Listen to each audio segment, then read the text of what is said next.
Oui, c'est Ah, très bien, on vous entend très bien. très bien, super.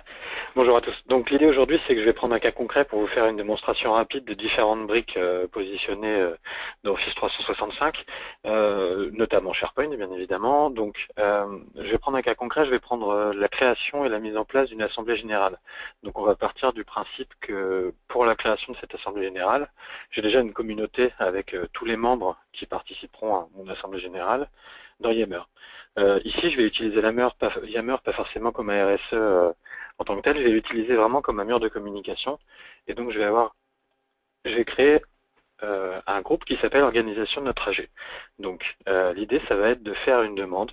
Et dans Yammer, je vais pouvoir le faire. Je vais pouvoir faire un post, faire une nouvelle annonce en disant, par exemple, prochaine assemblée générale bientôt.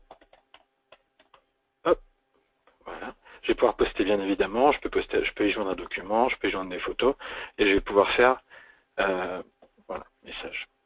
Hop, bientôt, par exemple. Hop. Et je vais pouvoir poster ces informations. Toutes les personnes qui sont abonnées à cette communauté vont recevoir une alerte pour aller la consulter. S'ils ont un client sur leur téléphone mobile, le client Yammer, ils vont recevoir une alerte directement. Et donc, ils vont éventuellement pouvoir réagir et en faire des posts dessus. Étape supplémentaire, après l'avoir annoncé, je vais faire une demande. Et je vais créer un mini questionnaire où je vais demander quelle date souhaiteriez-vous. Je peux créer le nombre de questions que je veux et n'importe qui fait partie de la communauté qui a bien évidemment le droit d'écrire, puisqu'on peut avoir des lecteurs uniquement à cette communauté et les définir, sont capables de créer ce genre d'éléments. Et donc là, par exemple, on va mettre le 12 mars. Hop, ici.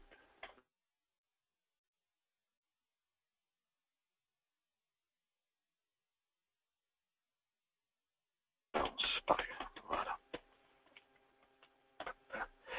Et je vais le poster. Automatiquement, comme pour un message, tous les personnes abonnées à ma communauté, tous les utilisateurs abonnés à ma communauté vont pouvoir être disponibles et voir ce qui se passe. Toutes les personnes de ma communauté sont disponibles en ligne à tout moment. Je peux leur écrire, je peux leur parler. On verra Skype dans un deuxième temps de toute façon. Voilà. Donc ici, on pourra réagir et surtout, en tant qu'utilisateur, hop, je vais pouvoir voter. Je vais avoir la possibilité de voter et de répondre à la question en disant je suis d'accord, je ne suis pas d'accord. Là, je ne l'ai pas activé, le vote c'est normal pour des raisons de la démonstration, mais donc je vais pouvoir, je vais sortir de ça. Hop, bougez pas. On va retourner dans mon vote.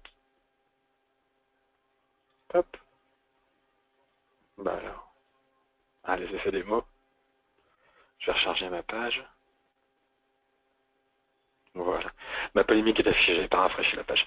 Donc, un utilisateur, quand il va arriver sur la page, une fois que j'ai créé ma polémique, voilà, on va pouvoir avoir cette question-là. Si je réponds, je vote, je vais avoir une synthèse automatique de toutes les réponses, et en tant qu'organisateur de la réunion et de l'Assemblée générale, je vais pouvoir consulter cette organisation et travailler dessus. Voilà. Donc ça, c'est la première partie et la première question. Une fois que j'aurai mes réponses, je les compile et j'ai les moyens de les exporter éventuellement dans Excel pour faire un récapitulatif si j'ai un grand nombre de personnes pour cette assemblée générale. Et je vais avoir donc toutes les personnes pour pouvoir les inviter. Je vais utiliser donc Outlook. Je pourrais très bien utiliser pour information le Outlook et le mail donc en option online que j'ai disponible sur la suite Office 365. Mais pour des raisons pratiques, je vais vous montrer ça dans le Outlook classique. Donc ici, c'était Outlook 2016. Et donc, j'ai créé un nouveau rendez-vous pour inviter mes utilisateurs à l'Assemblée générale et je vais utiliser l'option Nouvelle réunion Skype. En cliquant sur ce bouton, automatiquement, je vais avoir la possibilité, donc, par exemple, j'ai invité Maxence. Voilà, très bien. Donc, je rajoute la liste de tous mes invités et automatiquement, ça m'a rajouté ici un lien pour une réunion Skype. Ça m'a rajouté ici un numéro de téléphone et un ID pour me connecter à ma conférence. Alors, qu'est-ce que ça signifie? Ça veut dire que les participants, un peu comme vous utilisez aujourd'hui la solution de partage de cette conférence, les participants vont pouvoir se connecter à la conférence le jour J, ou vont l'avoir automatiquement, bien évidemment, dans leur Outlook ou dans leur cahier d'adresse pour se rappeler qu'il y a ce rendez-vous-là. Je vais ajouter un certain nombre d'informations dans le texte comme un mail tout à fait classique. Et surtout, il va y avoir un numéro de téléphone ici qu'ils vont pouvoir appeler et ils vont pouvoir donc du coup suivre la conférence même s'ils ne sont pas disponibles, par exemple avec un ordinateur. Si j'ai pas d'ordinateur, si j'ai pas de téléphone portable pour me connecter à ma réunion Skype, je vais pouvoir tout de même écouter cette réunion si je peux pas pas être présent, en tout cas je vais pouvoir écouter cette réunion et, et avoir toutes les informations nécessaires. Voilà. Donc une fois que j'ai envoyé ce message, bon, je n'ai pas mis de titre mais c'est pas grave. Voilà. Mes participants vont recevoir l'invitation et ils auront juste à cliquer sur la réunion Skype le jour J pour s'y connecter. Voilà, très bien. Donc maintenant si on revient à Office, j'ai choisi mes participants, je leur ai envoyé une invitation, j'attends leur retour. Pendant ce temps-là, je vais commencer à préparer ma réunion. Pour préparer ma réunion, j'ai plusieurs possibilités. Je vais commencer par organiser cette réunion grâce à Planner. Bon, d'ailleurs, je l'avais déjà ouvert là. Hop, c'est pas grave. Voilà. Planner va me permettre, et c'est un outil assez récent, donc il est en amélioration constante. Planner va me permettre d'organiser des tâches sur des sujets bien précis. Donc ici, je vais par exemple pouvoir créer un sujet assemblée générale. Et dans ce sujet-là, je vais pouvoir ajouter un certain nombre de tâches. Je vais pouvoir y ajouter, je vais en créer une nouvelle pour vous montrer. Hop. Donc le nom de la tâche, donc tâche numéro 1. Ici, j'avais des tâches, par exemple, collecter des sujets, je vais définir l'organisation de l'assemblée, inviter des participants, ça peut être réserver une salle, et vous pouvez l'appliquer à n'importe quel type de rendez-vous, ou enfin, d'organisation ou de projet. Ça peut être aussi démarrage d'un projet avec toutes les étapes clés de votre projet, et ensuite, vous pouvez l'attribuer à différents acteurs de votre projet. C'est des acteurs qui sont internes à l'entreprise, parce que ajoutés et déclarés sur Planner, mais vous pourrez très bien aussi inviter des personnes extérieures à l'entreprise à partir du moment où ils ont un compte Windows. Donc ils pourront consulter éventuellement l'avancée d'un projet et ils vont aussi pouvoir participer à certaines tâches ou les compléter s'ils le souhaitent. Voilà. Une fois que j'ai ajouté ma tâche, je vais pouvoir, dans cette tâche-là, choisir une date de fin souhaitée, une date de départ souhaitée aussi. Je souhaite que cette tâche démarre à telle date. Je vais avoir une notion de complétude. Est-ce que ma tâche est en cours? Est-ce qu'elle est en progrès? Je peux rajouter bien évidemment des statuts. Là, c'est des statuts par défaut.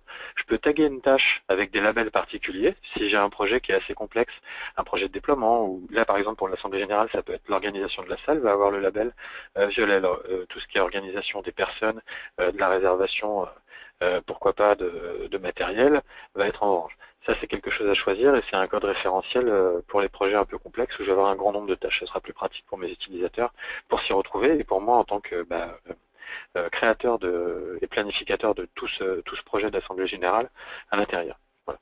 À l'intérieur de ces tâches-là, je vais pouvoir ajouter un certain nombre d'éléments, des sous-éléments de la tâche et ça fera une checklist de toutes les tâches à réaliser pour que ma tâche soit pleine. On peut très bien imaginer du coup que je vais prendre en compte, si on m'a assigné cette tâche-là, la tâche numéro 1, je vais pouvoir cliquer sur l'élément là parce que je l'ai terminé, je vais pouvoir rajouter une description à l'élément, je vais pouvoir aussi mettre un commentaire. Tous mes commentaires seront historisés et on verra au fur et à mesure l'avancée de ces tâches-là. Si j'ai terminé une tâche, par exemple l'invitation des participants, j'aurais très bien pu déjà la mettre en cours, puisqu'elle est in progress, mais j'aurais très bien pu aussi dire que j'ai terminé cette tâche et je vais la mettre dans les tâches complétées. Donc ça, c'est pour la gestion en tant qu'utilisateur ou en tant que créateur de tâches. De l'autre côté, si je veux avoir une vision globale du projet, sur Planner, je vais avoir à ma disposition un affichage. J'ai un autre projet qui est là-haut par exemple, mais je vais avoir à ma disposition par exemple un affichage, donc une vision synthétique de toutes les tâches qui sont en cours. Par exemple sur le projet Assemblée Générale, bon, imaginez-le pour n'importe quel type de projet, on peut vraiment le mettre dans n'importe quel type d'exemple. On peut voir les tâches qui sont complétées ou pas, on peut voir les tâches qui sont en cours, et on peut voir aussi les tâches par statut. On peut choisir aussi les tâches par personne, ou les tâches par date d'assignation, pour voir où on en est et à quel moment on est en retard ou pas. Voilà. Sur cette fonctionnalité Planner, vous avez la possibilité également en coédition d'utiliser OneNote. Donc pourquoi pas pour l'assemblée, pour mettre un exemple de programme de cette assemblée générale là. Et donc je pourrais le coéditer, l'éditer et puis le mettre à jour afin d'obtenir un document final. Voilà. Donc voilà pour Planner et pour la gestion des tâches. Une fois que j'ai mis en place cette gestion de tâches là, ça veut dire que mes utilisateurs et mes collaborateurs qui vont préparer l'assemblée générale avec moi vont recevoir différentes tâches et vont devoir les gérer. Je le verrai ici. Là, par exemple, j'ai pas de tâches assignées, mais sinon, je verrai les tâches qui me sont assignées en démarrer, en progrès ou en complété. Une fois que j'ai mis en place ce système-là de gestion de tâches, de gestion de projet, pourquoi pas, je vais utiliser SharePoint pour centraliser toutes les informations liées à ce projet. Hop. Voilà. Donc là, on est sur un espace SharePoint tout à fait classique. L'intérêt de SharePoint ici, ça va être, à la différence de OneDrive, vous allez stocker vos documents, éventuellement les partager avec des tierces de l'entreprise ou de l'extérieur. SharePoint va vous permettre de centraliser toutes les informations à un endroit particulier. Vous allez pouvoir gérer bien évidemment les accès. On voit que j'ai des membres qui sont à ma communauté. Et je vais pouvoir donc partager mes documents, mettre à jour des contenus comme Maxence le disait tout à l'heure, éventuellement partager un calendrier aussi, ça peut être le calendrier du projet, le calendrier du déploiement, ça peut être les grandes étapes avant de mettre en place l'Assemblée Générale, mais si on le met au niveau d'un projet, ça peut être les grandes étapes de mon projet parce que je dois le déployer, je dois faire la communication autour de ce projet, etc. etc. Et donc, je vais pouvoir stocker les documents. La grande force de SharePoint, au-delà de l'espace collaboratif, où je vais mettre des informations, les partager, les diffuser à différentes parties, avec des personnes qui vont pouvoir écrire, des personnes qui vont uniquement pouvoir consulter, des espaces où verra plus de monde, des espaces qui vont être fermés parce que c'est lié à une équipe particulière ou un projet particulier. Sa grande force, ça va être sa gestion autour des documents. Sa gestion autour des documents, on s'approche de plus en plus et il y a un certain nombre de grandes entreprises et d'associations qui l'utilisent comme une gestion documentaire. À la différence des produits spécialisés en gestion documentaire, l'intérêt c'est que c'est lié et intégré dans votre suite Office 365. Vous allez pouvoir stocker vos documents, les classer. Vous allez pouvoir éventuellement, ici j'ai rajouté par exemple un document factice, un document Word. Ça stocke bien évidemment tout type de documents. Il n'y a vraiment pas de problématique. On peut stocker des plans, des PowerPoint, enfin, toute la suite Office, des PDF, ce que vous souhaitez. Mais à l'intérieur de ça, je vais avoir la possibilité automatiquement d'avoir une notion de versionning. Donc je vais pouvoir voir qui a modifié le document, à quel moment, et je vais pouvoir éventuellement restaurer les anciennes versions. Ce qui va me permettre de pouvoir travailler sur le document avec N itérations à une quinzaine, même une vingtaine de personnes sans aucun souci. Et il y a une sécurité qui est très importante. J'ai une corbeille sur le site si quelqu'un fait une erreur, il va supprimer ce document-là. Donc ça, c'est vraiment important. Et au-delà de ça, j'ai la possibilité de récupérer des versions précédentes. Donc ça, c'est vraiment un point vraiment très important aussi. Voilà. Donc, une fois qu'on a vu la notion de gestion documentaire de ce type-là, c'est pas uniquement la gestion du versionning, ça va être la notion de qui l'a modifié et quand. Donc ça, c'est intéressant pour suivre la vie d'un document. Je vais pouvoir qualifier ce document-là. Je l'ai pas fait pour les raisons de la démo et au niveau du timing, mais je vais pouvoir définir qu'un document est une procédure, qu'un document est une documentation, qu'un document est en cours, qu'un document a été validé. Je vais pouvoir y ajouter des workflows en disant je valide ce document et 3 ou 4 personnes vont pouvoir passer dessus pour valider que le document est en ligne et diffusable pour tout le monde. Si on prend l'exemple de l'Assemblée Générale, on va pouvoir travailler une dizaine sur ce document en tant qu'administrateur de ce document-là. Et une fois qu'il sera terminé, on enverra un workflow de validation. Si tout le monde valide, le document sera publié et là sera visible par tous les autres utilisateurs qui ne sont pas administrateurs mais qui sont simples lecteurs sur le site. Voilà. Donc ça va me permettre de faire un travail documentaire assez important autour de tous mes documents de la suite Office et ça va me permettre de stocker les autres documents et de les mettre à disposition à tous mes utilisateurs. Je vais pouvoir créer un certain nombre de vues également en disant je filtre mes documents uniquement par type de document, par exemple que mes contrats, que les programmes de la séance, les documents uniquement en anglais, les documents uniquement en français. Il suffira de qualifier ces documents-là pour avoir ce type d'information. Dernier point important, dans tous les espaces SharePoint, vous avez la possibilité, et bien sûr c'est lié au moteur de recherche qui est disponible sur tout Office 365, de rechercher vos documents en plein texte. L'intérêt de rechercher ces documents en plein texte, si je mets assembler ici, alors l'exemple n'est pas forcément est un peu facile. Ici, ça va me ressortir ce document-là, mais je vais avoir mon moteur de recherche global qui va me sortir, si je tape ici, hop, une recherche avec assembler. Voilà. Automatiquement, il va me proposer les résultats. Et s'il me propose, si je veux voir plus de résultats, je vais avoir un tri. Il n'y a pas de résultat supplémentaire raté.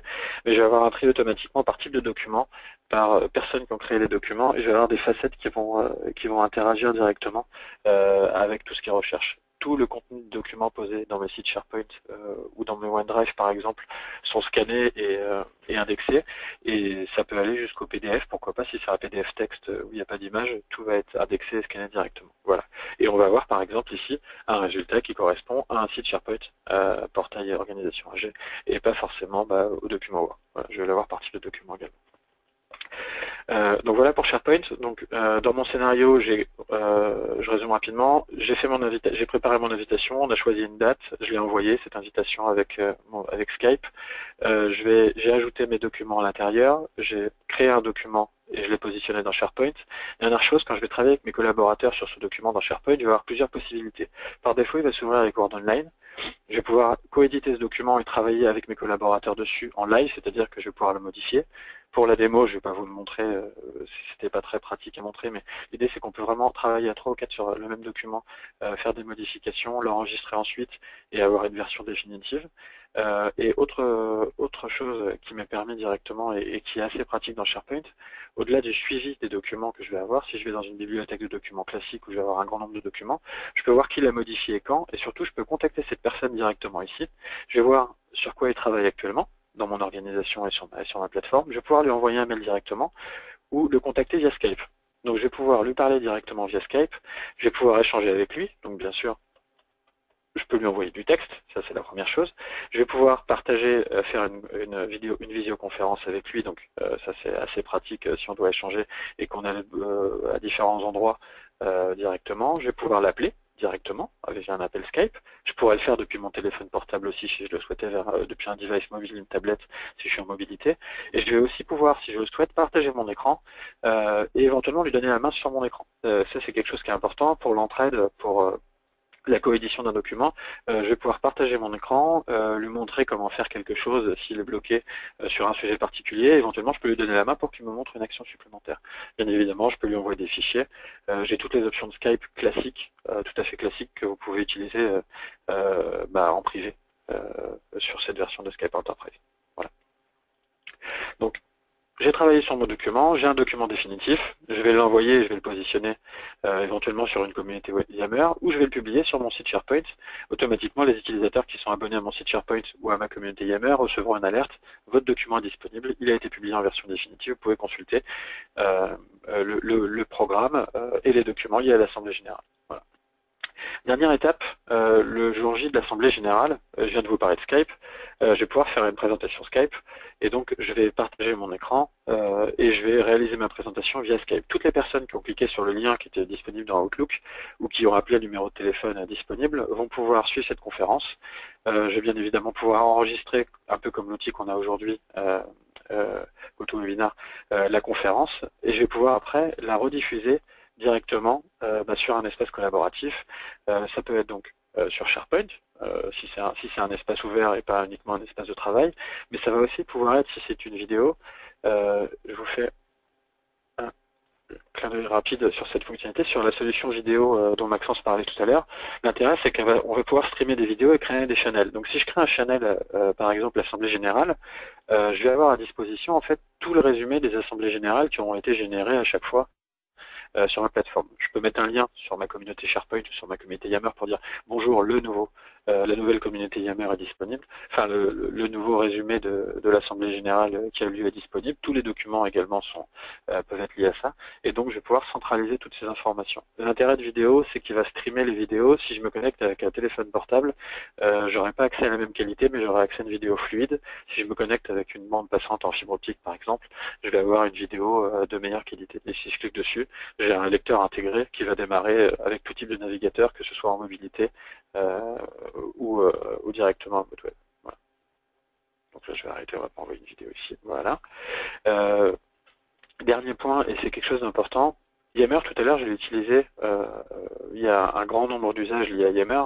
Il y a bien sûr la notion d'entraide, comme Maxence en parlait tout à l'heure, pour garder un sujet, le faire évoluer, et puis retrouver des réponses qui ont été faites. Ça peut être sur un projet particulier, en disant je vais communiquer sur mon projet, je vais mettre des étapes clés, je vais faire de la communication dessus. Mais ça peut très bien être aussi utilisé en live pendant un projet.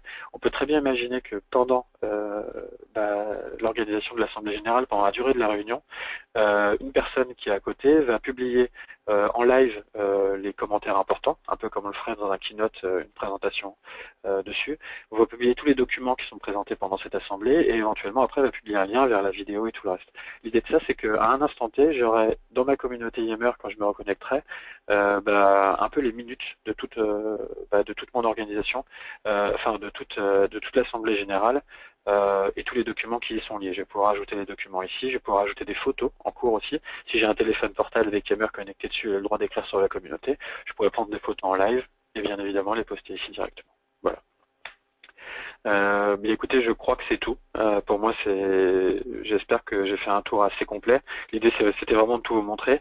La chose qui est à se rappeler, c'est que vous pouvez l'utiliser depuis n'importe quel device mobile.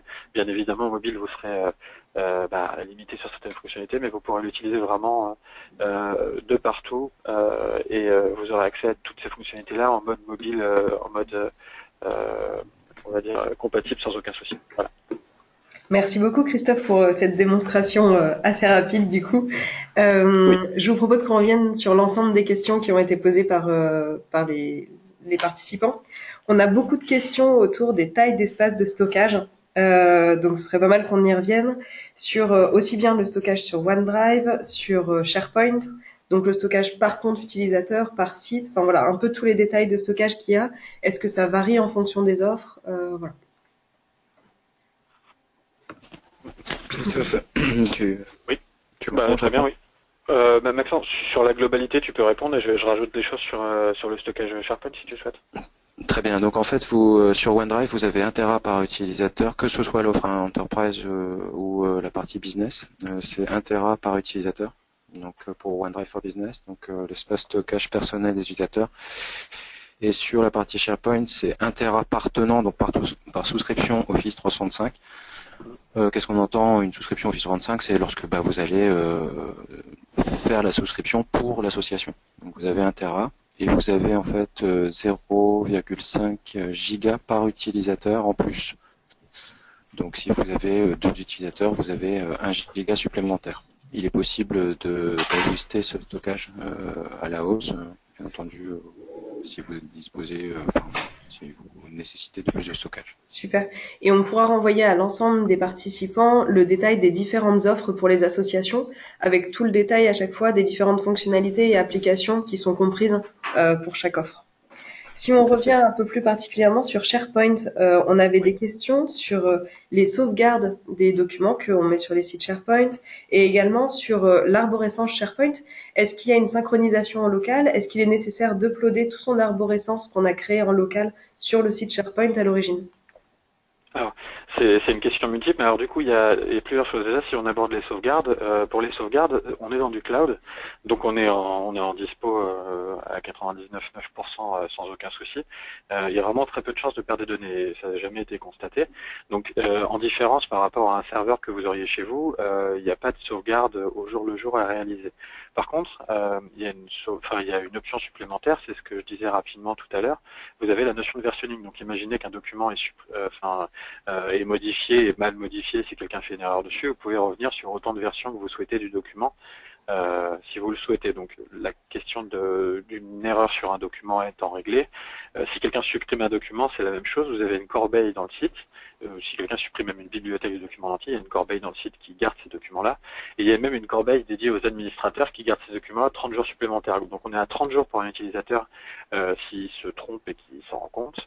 Et on a 30 jours supplémentaires après pour même les administrateurs, en plus pour récupérer ces documents-là. Donc ça, c'est la notion de sauvegarde qu'on peut avoir. Ensuite, pour la synchronisation, qui pourrait être aussi une idée de sauvegarde, SharePoint va marcher un tout petit peu comme OneDrive. De toute façon, dans OneDrive, derrière, c'est la technologie SharePoint qui utilise également. Ça va vous permettre de synchroniser des répertoires, si vous le souhaitez, dans vos bibliothèques de documents. Par contre, au niveau usage, il y a une différenciation à faire. Par exemple, si je travaille avec mon équipe, je vais pas en mode actuel, je vais pas lui donner l'accès à tous mes fichiers, mes documents par exemple, qui sont sur mon disque dur. La différenciation pourrait être faite à ce niveau-là. Votre OneDrive, ça va être l'équivalent de mes documents. Votre disque dur, c'est perso et votre serveur de fichiers, si vous n'avez pas besoin d'avoir accès en ligne à tous vos serveurs de fichiers, vous n'avez pas besoin de le mettre en ligne directement. Par contre, dans SharePoint, vous allez mettre les contenus qui vont être directement utilisables en permanence pour faire de la collaboration. Ou alors, si vous avez, par exemple, un grand nombre de procédures ou des documents utiles, je ne sais pas si c'est une association qui est sur le terrain, qui a des procédures particulières, des documents à distribuer, des flyers, des plaquettes, des choses de ce type-là, ou même des procédures spéciales sur le terrain. Ça peut être, par exemple, MSF qui mettrait à disposition un guide pour récupérer une checklist pour l'épidémiologie. Dans ce cadre-là, ces documents vont être stockés sur SharePoint. Voilà. Mais c'est à vous de choisir et il n'y a pas de contrainte en disant vous pouvez très bien avoir des documents froids ou utilisables qui seront en local chez vous comme avant et vous pouvez synchroniser un morceau ou pas sans aucun problème. Et un copier-coller suffit pour envoyer des documents sur SharePoint, donc vous pouvez envoyer des documents en masse aussi. Voilà. Il n'y a pas vraiment de limitation à part la taille sur les fichiers. Et de toute façon, oui. pardon, et de toute façon, Microsoft sécurise aussi ses serveurs en cas de crash. Bien évidemment, oui, c'est clair et définitif. De plus en plus, c'est copié sur différents endroits en même temps. Donc même s'il y avait un crash, ce serait juste une indisponibilité, mais ce serait pas une suppression des documents, une perte des documents. Il y a très très peu de chance. Voilà. À propos du coup de stockage de données et de cloud, du coup du fait que les données soient stockées sur des serveurs accessibles à distance, qu'en est-il des confidentialités, enfin voilà, de toutes les contraintes qui sont liées à la CNIL et au stockage des données? Est-ce qu'elles seront en Europe, est-ce qu'elles seront ailleurs, etc. Alors, comme je l'avais évoqué un petit peu, il peut y avoir certaines contraintes réglementaires, légales sur le stockage des données qui sont pas chez vous. Mais Microsoft répond totalement aux contraintes de la CNIL. Donc, dans certains cas, Microsoft ne répond pas à des contraintes réglementaires, notamment sur la localisation des données sur le territoire français, parce qu'à date d'aujourd'hui, les données sont localisées en Europe, donc notamment à Dublin, aux Pays-Bas et selon les services dans 2 autres data centers en Europe, en Finlande et en Autriche. Ceci étant, hormis la localisation c'est la principal frein, si je puis dire, à la partie respect réglementaire, et Microsoft est en train de régler le problème puisqu'ils ont annoncé l'ouverture de 2 nouveaux data centers en France pour justement répondre à des problématiques de contraintes légales, notamment sur la partie santé données patients clients qui doivent être hébergées en France uniquement. Donc les personnes, enfin tous ceux qui sont intéressés et qui doivent stocker les données patients clients ne peuvent pas le faire aujourd'hui dans des solutions cloud si c'est pas hébergé dans un data center en France. Mais en tout cas, sur la partie respect des contraintes CNIL, et pas que d'ailleurs, toute la partie européenne, que ce soit l'Allemagne, l'Angleterre et autres, tout est respecté par Microsoft. Super. Alors, je voulais juste rappeler, parce que je vois qu'il y a pas mal de questions sur le sujet. Donc, Office 365 pour les associations. Effectivement, le terme association semble large ici. Toutes les associations ne sont pas éligibles. Pour savoir si vous êtes éligible, en fait, il faut vous inscrire à Solidatech, faire une demande d'éligibilité. Et là, on étudiera le cas de votre association. Et selon des critères que vous pouvez retrouver sur le site de Solidatech dans la partie Microsoft, vous allez pouvoir générer ou pas un jeton de validation. De plus, par rapport aux différentes offres, on a parlé des offres qui étaient gratuites ou des offres qui étaient payantes avec une installation des suites en local, de la suite Office. Sachez que vous pouvez également utiliser l'abonnement Office 365 gratuit et d'acheter des licences en dur, par exemple Microsoft Office 2016. Vous allez pouvoir acheter la licence par poste à tarif solidaire sur Solidatech, vous êtes autour de 20 €, plutôt que de prendre un abonnement Office 365 payant mensuel par utilisateur. Donc c'est bien une notion qu'il faut avoir. Pareil, on pourra vous le rappeler dans le mail qu'on enverra de récapitulatif aux participants. Il y avait une petite question justement sur le lien entre Office en local et Office en web application. Est-ce qu'il est possible d'ouvrir des documents qu'on aurait enregistrés, donc un document .doc ou .docx enregistré sur mon ordinateur avec une web app sans avoir la suite en local?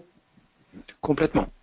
Complètement. Il est tout à fait possible d'ouvrir des documents installés sur son poste de travail ou de les modifier. Alors en fait,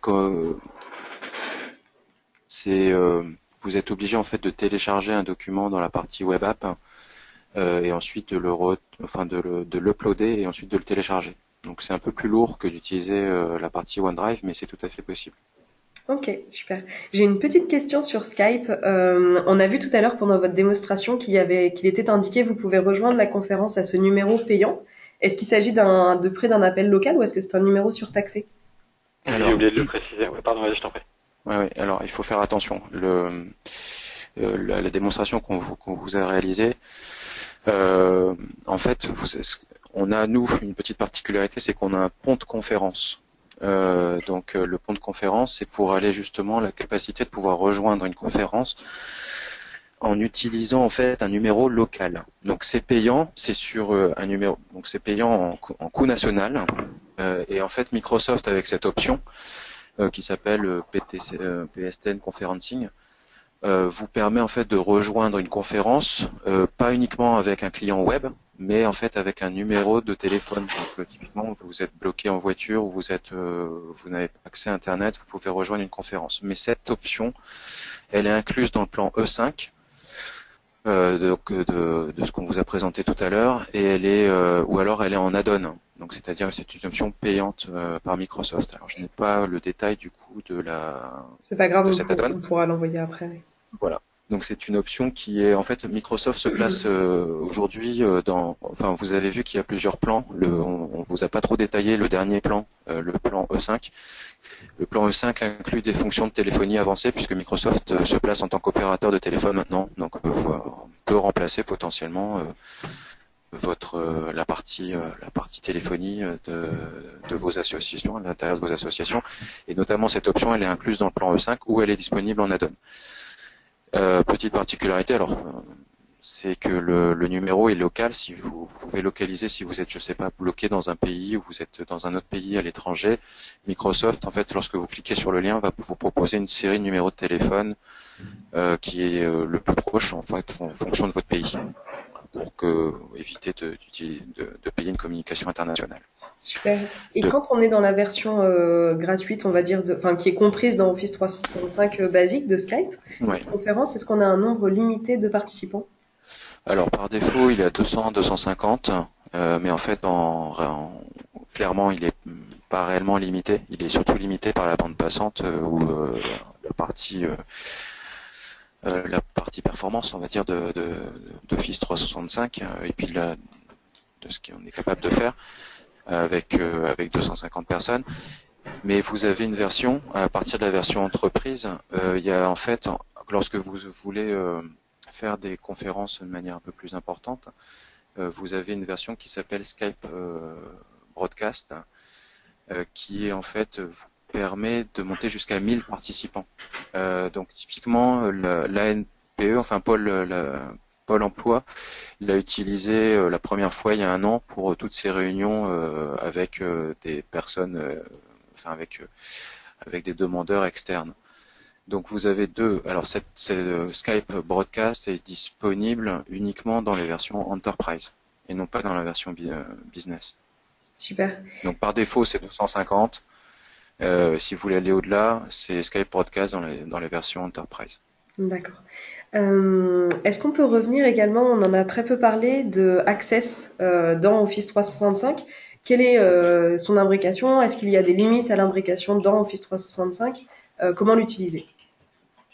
Alors, Access, vous avez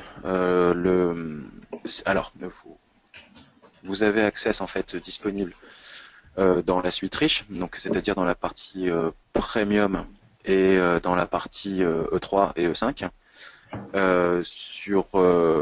Et vous pouvez l'utiliser de manière assez classique. Donc Access n'existe pas en version online. Donc, il existe qu'en partie riche. Et donc, si vous prenez la version premium de la Office 365 Premium ou à partir de la version Enterprise E3 et E5, vous avez donc Office riche avec Access inclus. Donc vous avez Word, Excel, PowerPoint, Outlook, Publisher, OneNote et Access. Voilà.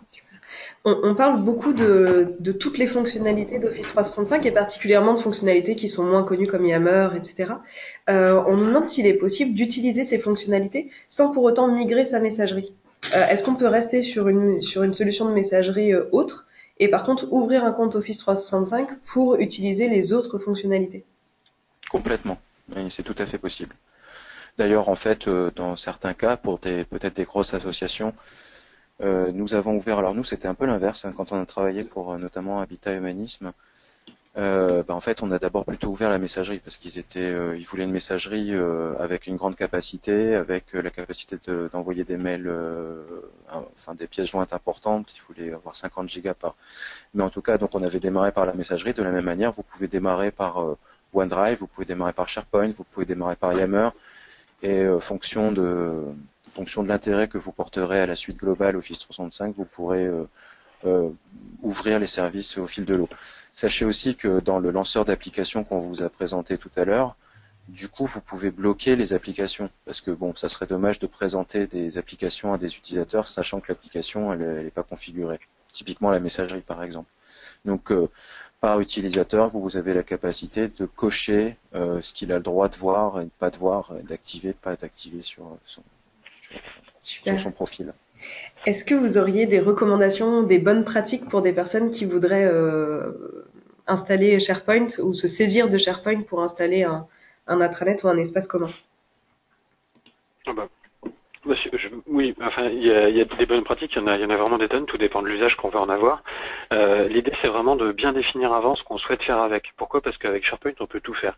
Je m'explique, on peut en faire un site d'équipe, on peut en faire un site plutôt stagnant, on va dire, où on va avoir des informations et les mettre à disposition. Si je prends un exemple simple, ça va être en entreprise, mais par exemple, je suis les ressources humaines et je veux mettre à disposition mes procédures aux utilisateurs, mais ça marchera pour n'importe quel type d'association, pour un service qui veut mettre à disposition des ressources. Et ça peut être sinon des sites d'équipe ou simplement des sites de gestion documentaire pour stocker des documents et des procédures. Donc il faut bien définir l'usage qu'on veut en faire avant.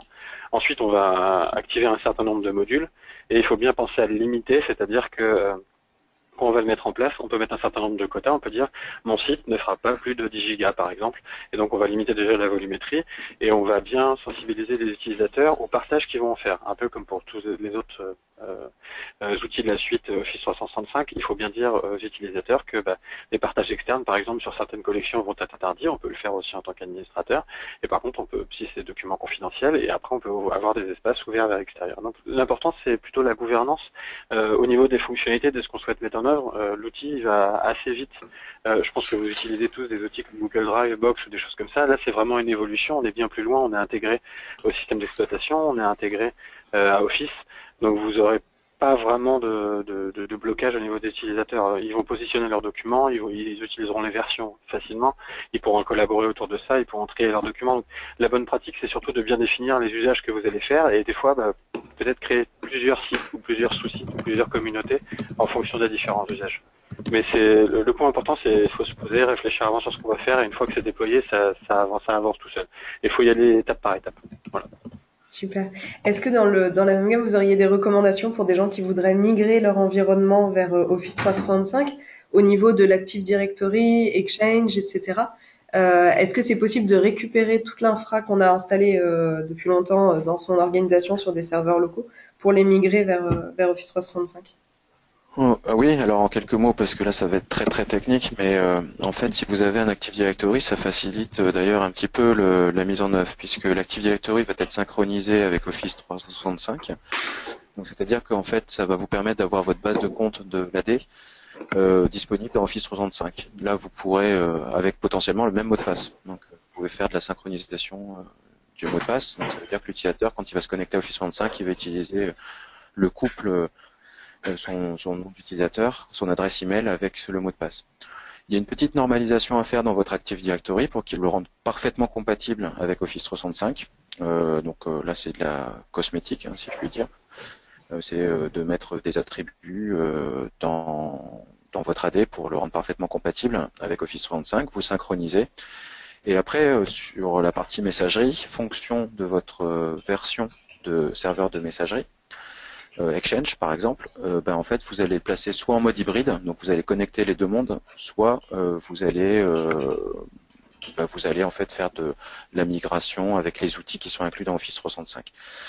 Le mode hybride en fait est recommandé, notamment alors après ça dépend si vous avez une vingtaine de personnes, le mode hybride généralement on va pas le mettre, mais à partir d'une cinquantaine de personnes, on préférera mettre en place le mode hybride avec Exchange.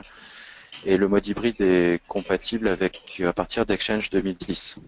Donc en dessous, vous êtes obligé d'utiliser les outils voilà. Donc le mode hybride, en fait, c'est simplement que vous connectez votre Exchange à Office 365 et vous faites des migrations des mailbox en faisant une ligne de commande. Donc c'est le plus simple. C'est la partie la plus simple. Merci. Je redis pour l'ensemble des participants, si certains veulent prendre la parole, n'hésitez pas à lever la main. Je pourrais vous donner la parole si je retranscris mal vos questions ou s'il y a des questions que je loupe. On avait une question très très précise sur le chemin et le nom d'un fichier à déposer dans OneDrive. On nous demande si peut-on dépasser la limite des 255 caractères dans le chemin. Est-ce que c'est une contrainte à laquelle vous avez déjà eu à faire face? Oui, tout à fait, oui. Alors en fait, on est confronté à plusieurs contraintes en fait. Alors déjà, OneDrive est sur une base SharePoint, donc en fait les deux ont les mêmes limitations. Donc il faut bien le prendre en compte. Donc il y a des limitations. Notamment, on peut rencontrer ces limitations lorsqu'on veut migrer des serveurs de fichiers vers SharePoint, parce que ça c'est vraiment à la mode. C'est-à-dire qu'en fait, on veut se passer de ces serveurs de fichiers. Donc comment on fait? En fait, le problème c'est que il va falloir s'assurer que on n'ait pas, par exemple, certaines contraintes du serveur de fichiers qui soient déplaçables dans SharePoint on-même. Donc en fait, pour ce faire, vous avez un outil qui est donné par Microsoft, qui vous permet en fait de scanner votre serveur de fichiers ou vos espaces, vos arborescences pour voir un petit peu ce qui va bloquer si vous les migrez brut de fonderie dans SharePoint. Donc c'est certains caractères spéciaux, par exemple le dièse n'est pas accepté, mais vous pouvez avoir, dans certains cas, vous pouvez avoir des fichiers qui comportent des dièses, et puis vous avez l'espace, enfin vous avez le nom, en fait le chemin qui effectivement est une contrainte. Super. Je vais donner la parole à Sébastien Spice qui lève la main. Est-ce que Sébastien, vous pouvez prendre la parole? Est-ce que vous nous entendez? Sébastien, vous avez la parole.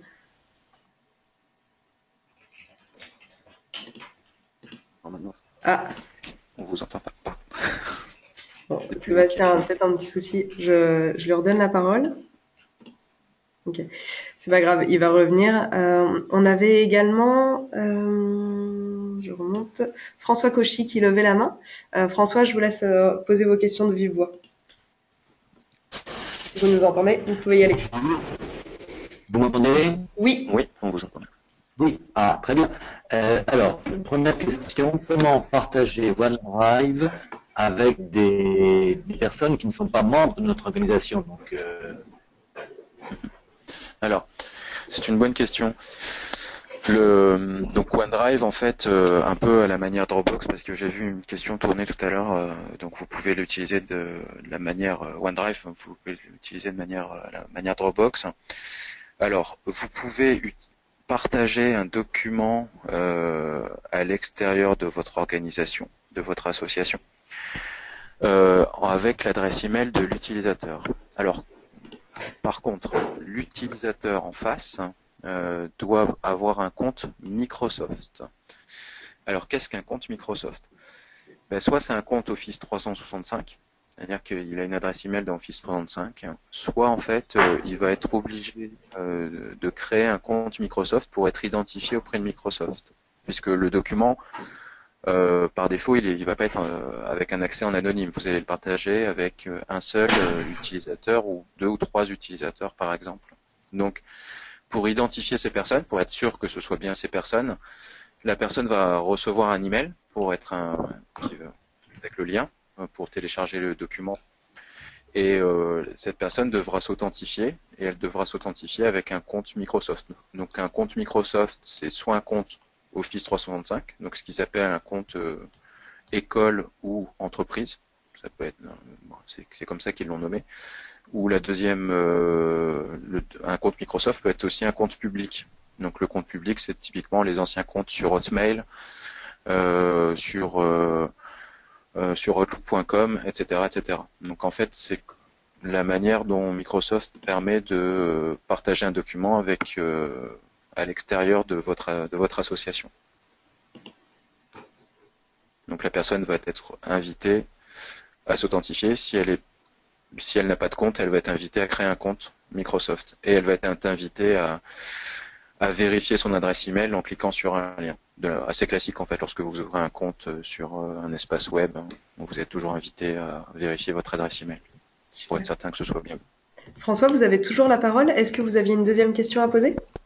Je vais donc poursuivre effectivement parce que ce qui génère une sérieuse contrainte, puisque nous on a essayé de l'utiliser de cette façon en partageant avec notamment les stagiaires à une formation, mais tout le monde ne souhaite pas forcément créer un compte Microsoft pour les raisons qui leur appartiennent, ce qui nous oblige de fait à ne pas pouvoir utiliser OneDrive pour des utilisations de courte durée comme ça, de créer un compte Microsoft pour la durée d'une formation par exemple de 15 jours, bah, les personnes n'y voient pas un intérêt important. Donc je trouve ça très très contrariant, donc ça oblige à continuer à utiliser soit Google Drive, soit Dropbox, qui eux ne contraignent pas, n'ont pas ces contraintes.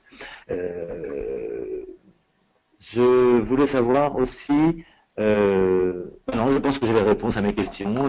Malheureusement, ces réponses ne me conviennent pas, mais je ferai avec. Merci beaucoup François pour votre contribution.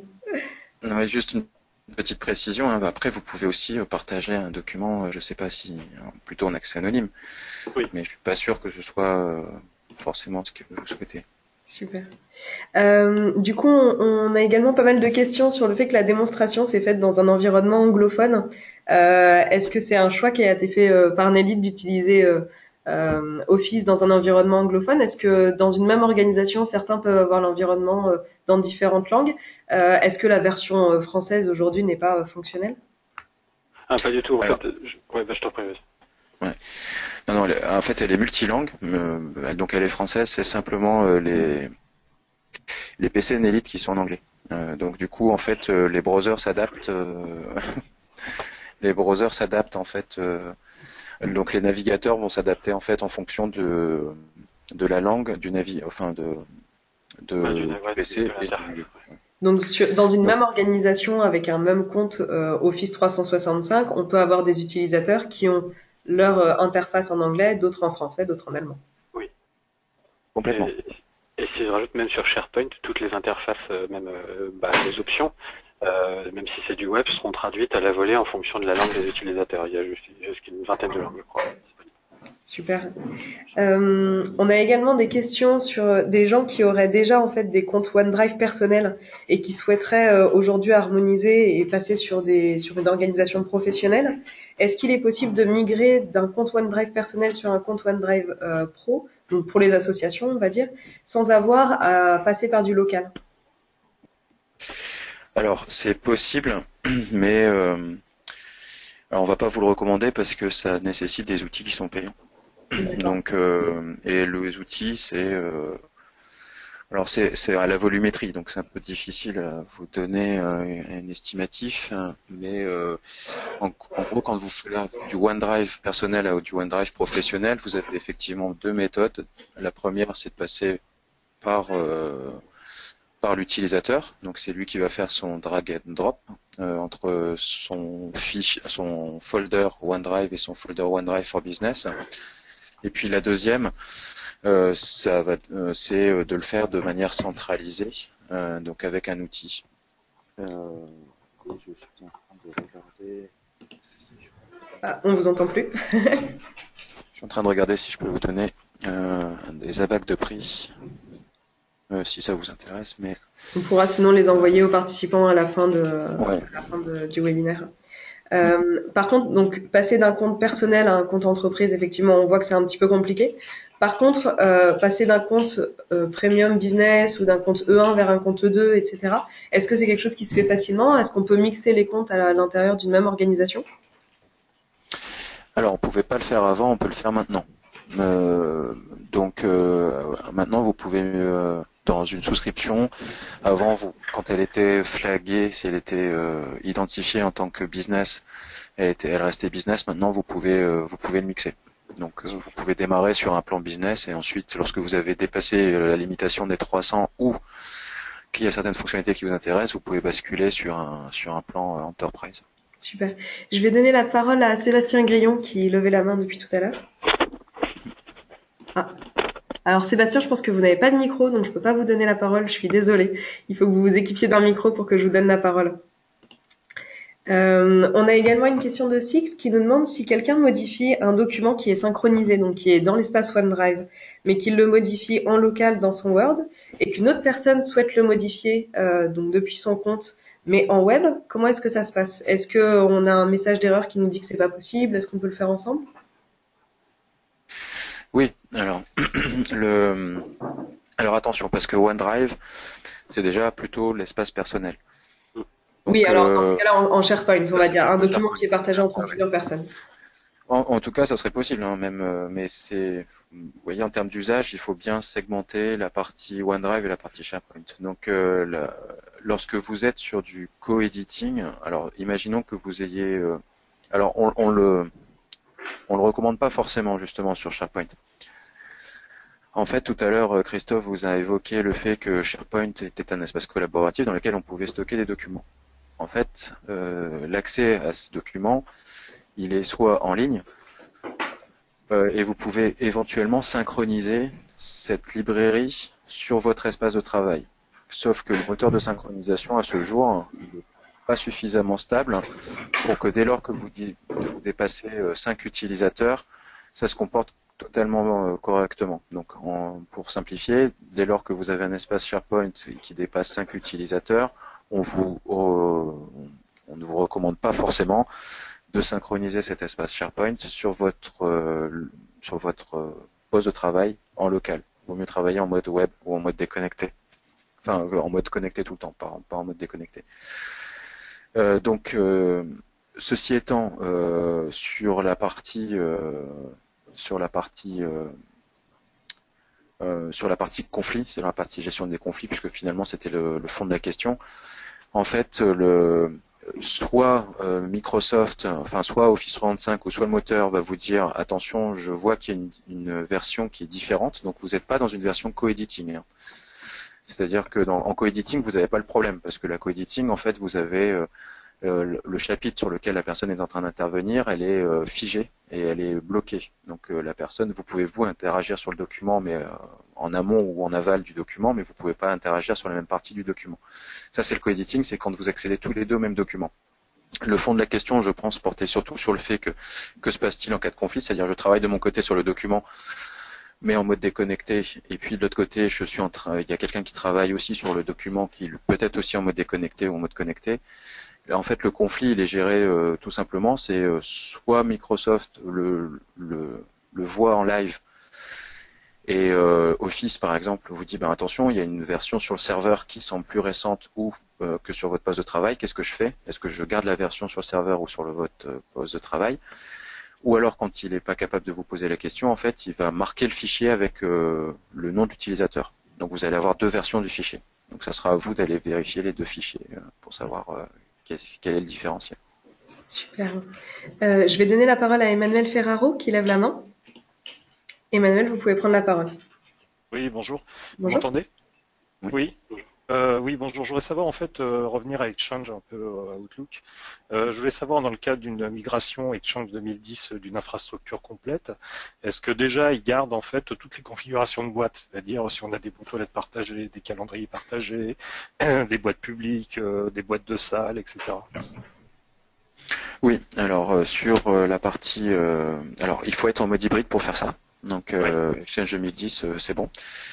Donc vous gardez la délégation sur les boîtes aux lettres, vous gardez les ressources. Les public folders, ça n'existe pas à proprement parler dans Office 365. Donc il faut savoir où est-ce que vous allez les mettre. C'est toujours un peu le grand débat. Où est-ce qu'on met nos public folders? Est-ce qu'on les met est-ce qu'on crée un espace SharePoint? Est-ce qu'on crée voilà. Donc ça. En fait, dans Exchange, on n'a plus les public folders. Dans Office 365. En fait, voilà, dans Office 365, vous n'avez pas réellement de public folder. Alors vous avez plein de choses qui peuvent remplacer les public folders, mais il faut connaître la cible. Ça peut être un groupe Office 365, ça peut être un espace SharePoint, etc., etc. Sinon, pour le reste, la délégation des boîtes aux lettres, les permissions, tout est conservé dès lors que vous êtes en mode hybride. D'accord. Et alors, petite petit aparté, lorsque vous êtes en mode hybride, les utilisateurs n'ont pas besoin de reconfigurer leur profil Outlook. D'accord? Donc c'est-à-dire que à un moment donné, la personne va être invitée à redémarrer Outlook.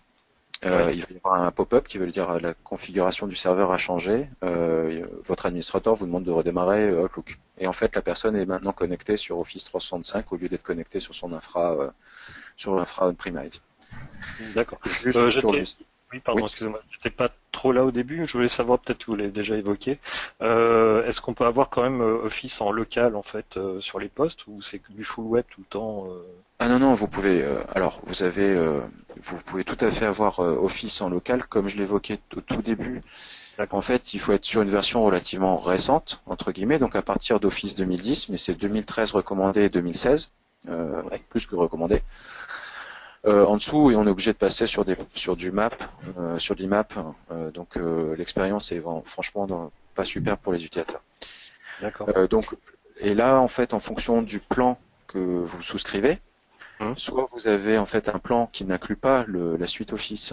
Dans ce cas-là, en fait, peut-être que vous avez acquis votre pack Office de manière sur un autre canal, par exemple en direct avec Solidatech. Ouais. Et dans ce cas-là, vous allez attendre que la prochaine passe pour que vous ayez la dernière version. Ou alors vous l'achetez à travers un plan Office 365 où lequel vous avez 5 activations sur 5 différents matériels, que ce soit du PC, du Mac et autres. D'accord. Donc c'est à vous de choisir. Mais dans tous les cas, à partir du moment où vous respectez la version d'Office, c'est bon. D'accord. Juste une question en fait par rapport en fait à la sélection du pack Office. Est-ce que je peux en fait faire est-ce que je suis pas obligé d'installer tout le pack Office 2016? Est-ce que je peux par exemple déployer seulement le client Outlook Exchange et puis après déployer les applications Office comme je veux quoi? Ou je suis obligé de prendre tout le pack complètement? Alors, en fait, vous souscrivez à tout entre guillemets. Quand vous parlez du client, c'est que vous parlez de la suite Rich Office ou vous parlez de toutes les solutions d'Office 365, SharePoint, Yammer et autres. Oui, c'est ça en fait. Moi, ce que je veux dire, c'est qu'on n'a pas tout ça. On a des offices traditionnels en 2010. On n'a pas toute la suite. Moi, ce que je voudrais faire, c'est en fait migrer seulement déjà à Outlook Exchange et puis au fur et à mesure, libérer les applications. Parce que si je libère tout d'un seul coup sans formation, sans rien, ça ne servira pas à grand chose. Alors oui, vous avez tout à fait raison. Alors, mais tout à fait. On l'avait juste évoqué un peu avant. Donc vous c'est plutôt l'inverse, c'est-à-dire que vous seriez plutôt prêt à débloquer en fait la partie messagerie le plus tôt possible avec éventuellement la suite Office et ensuite débloquer progressivement SharePoint, OneDrive et autres avec un accompagnement au changement de vos utilisateurs, donc une formation et autres. Donc c'est tout à fait possible.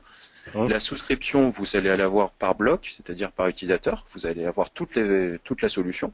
Mais en fait, vous pourrez cocher même par utilisateur les solutions que vous souhaitez activer par utilisateur. Donc c'est-à-dire si vous ne souhaitez pas activer OneDrive, vous décochez et OneDrive n'apparaîtra pas. D'accord, mais je parle du pack Office. Est-ce que je peux garder l'Office 2010 que j'ai et changer juste le client Outlook, par exemple, et migrer en Outlook 2016 Alors vous pouvez. Le problème, c'est vous pouvez. En principe, ça cohabite pas. D'accord. En principe, c'est largement recommandé de ne pas faire cohabiter en fait une version différente entre un Word, un Excel ou un Office. Dans le cas d'Office 365, vous pouvez. On le recommande pas parce que par moment, vous savez, vous avez des liens entre Word et puis notamment sur la partie publication de mail où vous pouvez rencontrer des effets de bord. Mais dans Office 365, vous pouvez potentiellement le faire cohabiter parce que c'est dans une bulle.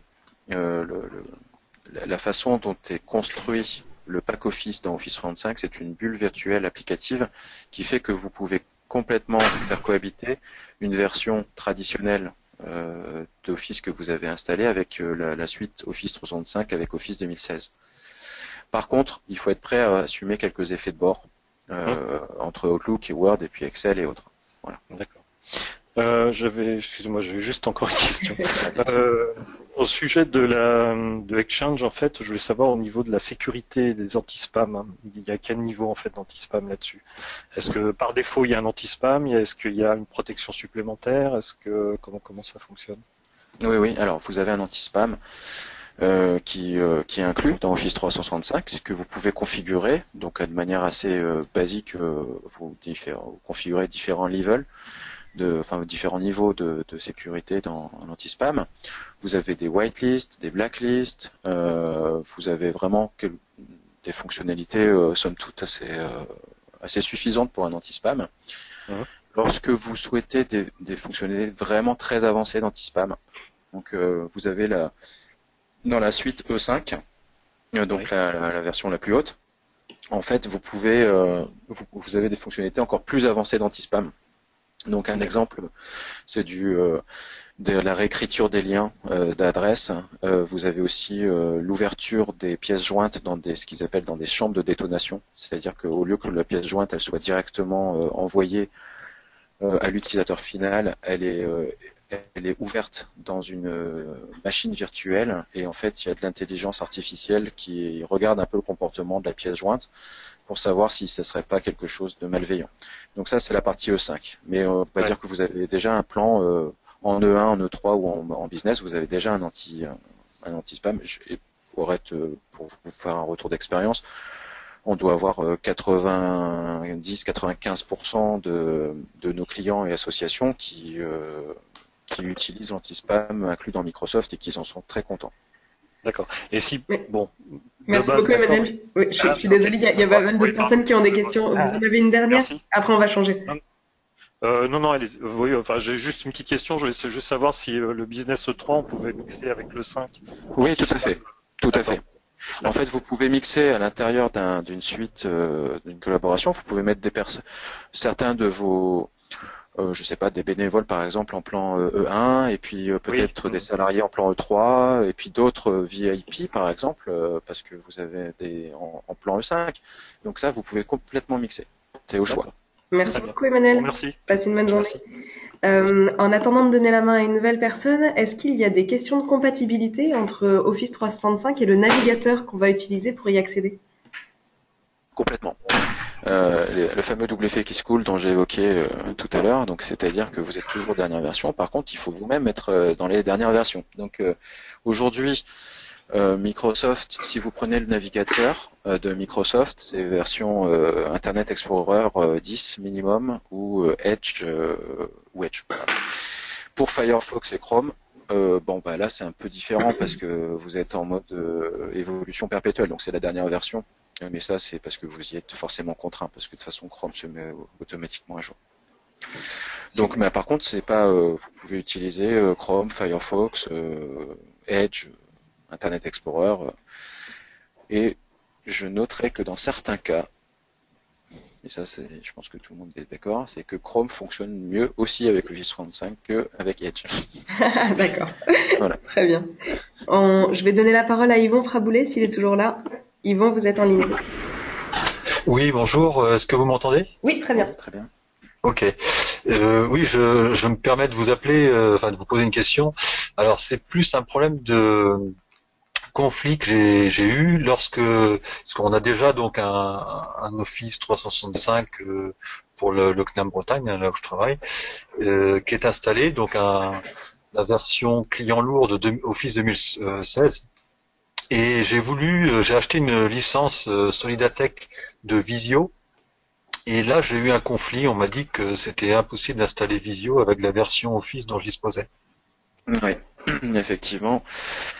Alors Visio, c'est toujours un petit peu ils suivent pas forcément le cycle de vie avec Office 365. Donc effectivement, à chaque fois qu'il y a une nouvelle version d'Office, il y a toujours des conflits avec Visio et Project. Voilà. Les deux fameuses applications un peu exotiques qui sont aussi disponibles dans Office 365, mais qui peuvent poser des soucis.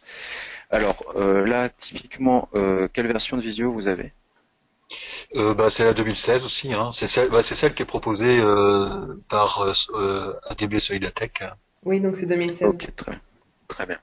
Ce que je vous propose, c'est qu'on... Alors, là, j'ai pas la réponse tout de suite, hein, mais on peut escalader le point avec Microsoft, hein, parce que ça m'étonne pas. Est-ce que je suis surpris? La réponse est non. Chaque fois, il y a des soucis.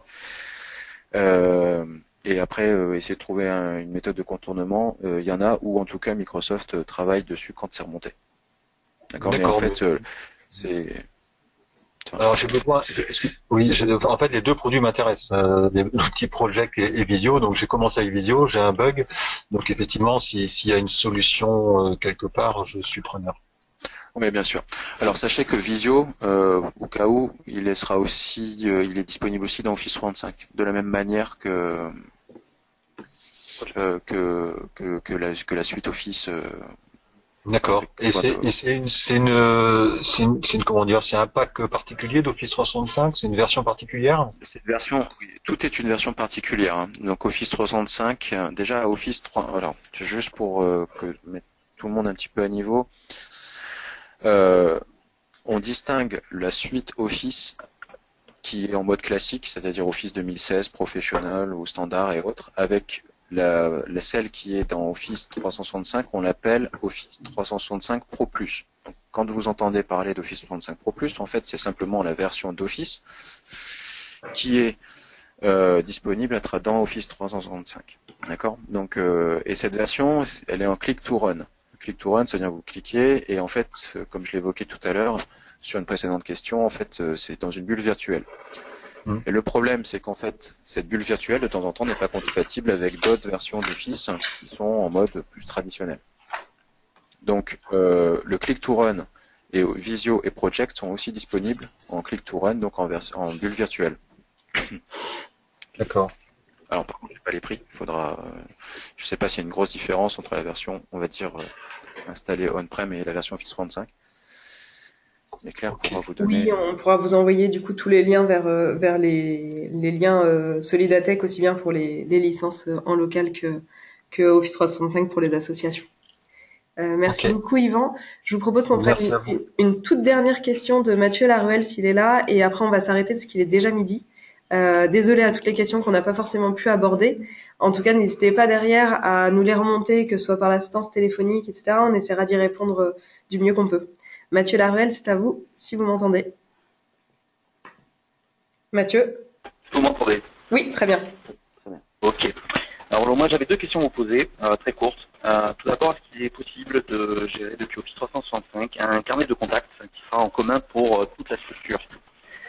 Ça c'est la première question, de façon à ce qu'on ait les autocomplétions qui fonctionnent côté client. Et la deuxième question, je voulais savoir s'il y avait des fonctionnalités d'emailing qui étaient inclus, donc que depuis un fichier Excel, par exemple, je puisse envoyer 150 mails à 150 contacts.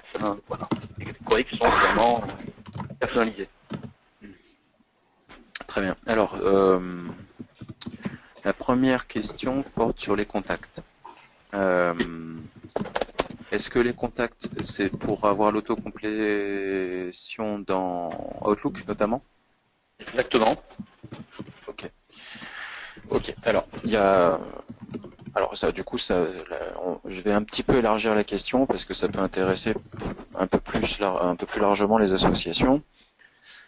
La première chose, c'est que vous pouvez en fait stocker dans SharePoint une liste de contacts, de membres par exemple, etc. avec un certain nombre de choses. Donc là, c'est comme presque stocker un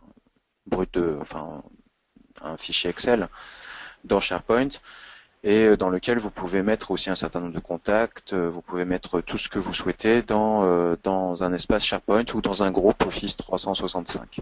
Par contre, l'inconvénient de cette solution, c'est que vous n'avez pas l'autocomplétion dans Outlook. Pour avoir l'autocomplétion dans Outlook, vous êtes obligé d'être dans l'annuaire d'Exchange. Et pour être dans l'annuaire d'Exchange, donc c'est ce qu'on appelle la GAL, la Global Address List. Et pour être dans la GAL, il faut que vous ayez en fait ce contact dans la GAL. Et pour le faire, vous pouvez dans Office 365 créer des contacts. Donc en fait, vous allez créer des contacts de type externe et là, vous allez pouvoir le voir apparaître dans la GAL. L'inconvénient, c'est que tous les contacts vont apparaître à tout le monde, donc vous pouvez pas le définir pour un groupe particulier, par exemple une équipe qui verrait que ses contacts.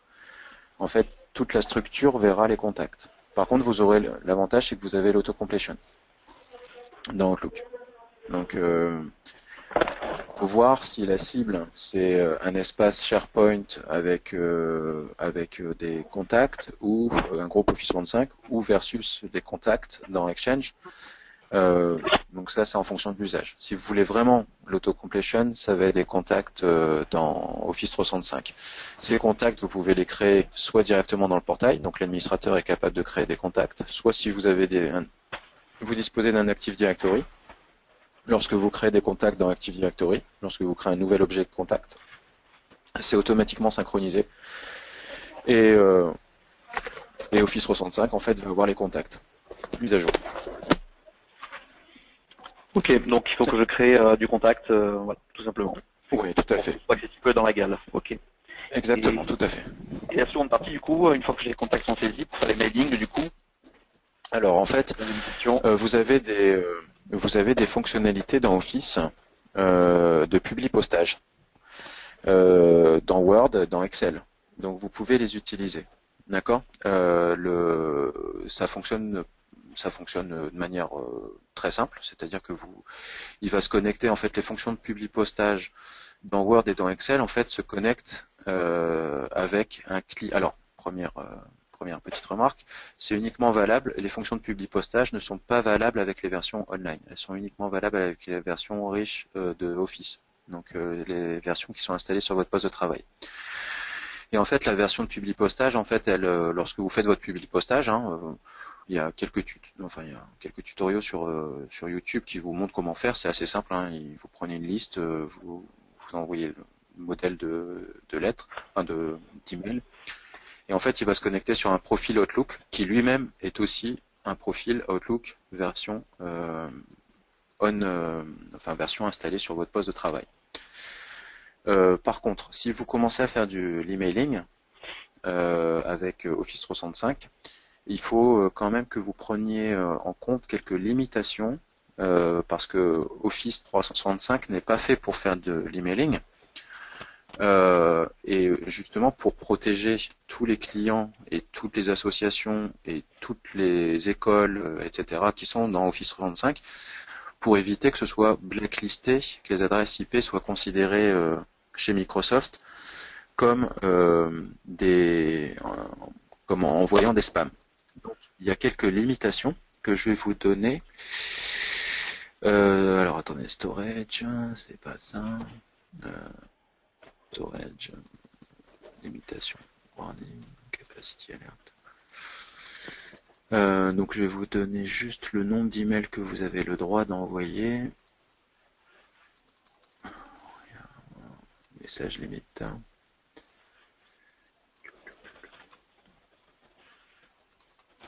Non, on pourra l'envoyer à la suite du webinaire. 3000, voilà, donc 3600 messages par heure.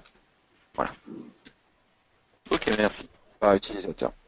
Alors si vous le souhaitez, vous avez l'intégralité de ces limites qui sont décrites, que ce soit en termes de stockage, en termes de réception, d'envoi, etc.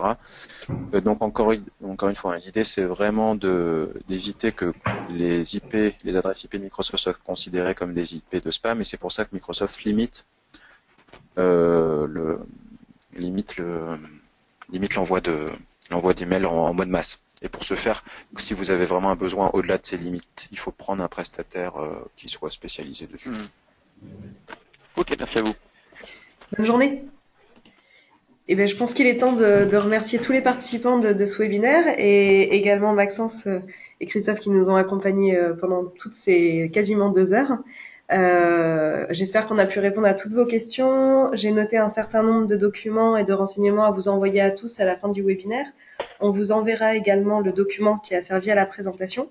Et le webinaire étant enregistré, si vous souhaitez, vous pourrez le revisionner. On le postera sur YouTube. Je vous enverrai le lien également. Passez une très bonne fin de journée. Au revoir.